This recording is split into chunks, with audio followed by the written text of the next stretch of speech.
Hello everyone, myself Dr. Rohan Patel, Director and Consultant at Deccan Multi-Super Specialty Hospital, Sangli. माझ्याकडे बरेच patient येतात ते सांगतात आम्हाला चालताना इम्बॅलन्स आम्ही एका बाजूला करतो किंवा कोण मागून ढकलल्यासारखं वाटतं.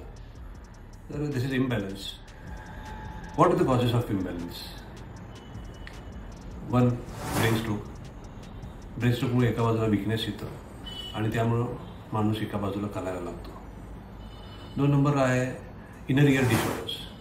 आपला बॅलन्स हा इनर इयर म्हणजे कानातला आतला भाग असतो त्याच्यावर पण अवलंबून असतो. तर त्याला काय त्या इकडं काय आजार झाला असेल तर इम्बॅलन्स होतो.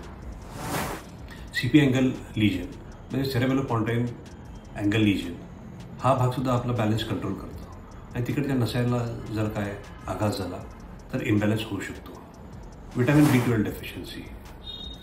विटॅमिन B12 डेफिशियन्सी आपल्या नसांना अफेक्ट करते आणि त्यामुळं it is one of the cause for imbalance. पार्किन्सोनिझममध्ये सुद्धा इम्बॅलन्स असतं.